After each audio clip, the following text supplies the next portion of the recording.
Halo Sobat Milenial, kalian sedang menyaksikan program Top News of the Day by IDN Times bersama saya, Larsati Putri. KPK akan mengusut tuntas terkait harta pejabat pajak Rafael Aluntri Sambodo, ayah dari tersangka kasus penganiayaan kepada korban David.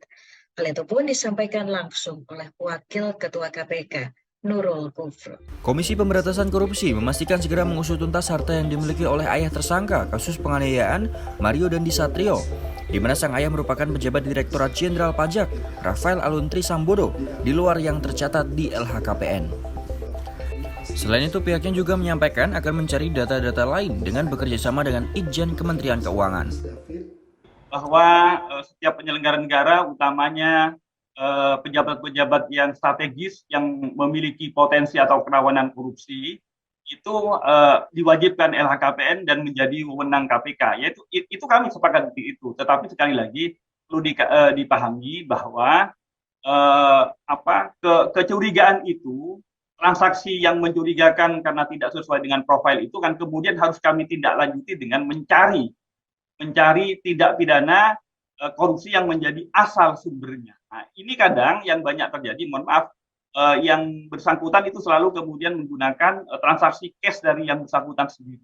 Beda kalau kemudian transaksinya dari pihak-pihak tertentu, langsung dari rekening orang lain atau siapapun, baik personal maupun badan hukum. Nah, ini yang kerja-kerja beda kalau kemudian TPK-nya jelas, kami temukan dulu, kemudian bisa langsung hasilnya entah dicuci dengan disamarkan atau disembunyikan bagaimana, itu satu paket yang bisa langsung kami angkat. Tetapi kalau LHA dasarnya kemudian itu kan asumsi dari kecurigaan bahwa dia mendapatkan harta-harta secara ilegal karena kemudian tidak sesuai dengan profil, misalnya entah gaji, entah kemudian usaha ataupun dapat waris dan lain-lain. Nah, di luar itu yang kemudian kita asumsikan ada sumber-sumber ilegal. Nah, di titik itu pembuktian yang seperti ini, kalau kemudian transaksinya dari dirinya sendiri, kami kan perlu melacak ini sumbernya dari mana. Nah, itu yang di titik itu kami masih melakukannya.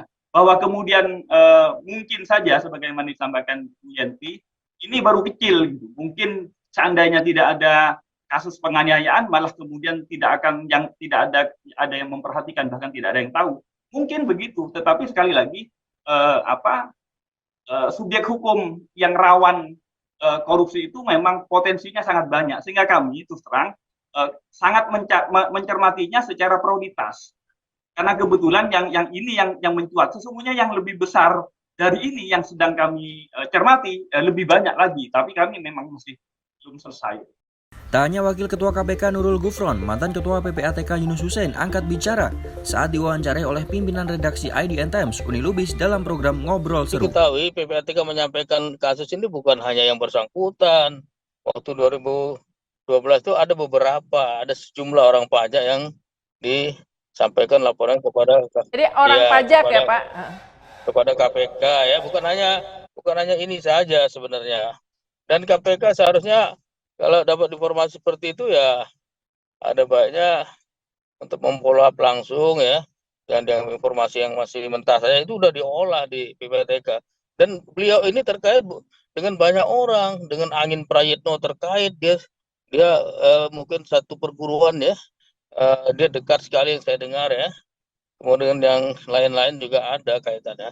Yang lain sudah diproses ya, si Angin ini sudah dipidana, bahkan diteruskan dan TPPU-nya dengan beberapa stafnya juga. Jadi bukan berdiri sendiri kasus ini. Biasanya kalau korupsi di suatu instansi jarang yang bermain sendiri. Biasanya ada berjamaahnya juga, yang menurut saya biasa seperti itu gitu. Kasus penganiayaan yang dilakukan Mario ini juga berhasil mengungkap tabir kenakalan penyelenggaraan negara di lingkungan Kementerian Keuangan hingga menjadi sorotan publik. Hingga 23 Februari 2022 kemarin, dari 32.191 pegawai yang wajib lapor harta kekayaannya, baru 56,87% atau 18.306 penyelenggara negara yang menyampaikan LHKPN. Terima kasih telah menyaksikan Top News of the Day pukul 13 waktu Indonesia Barat. Ikuti terus perkembangan berita-berita terbaru hanya di kanal YouTube IDN Times. Salarsati Putri bersama tim yang bertugas mengucapkan terima kasih, terus patuhi protokol kesehatan, dan sampai jumpa.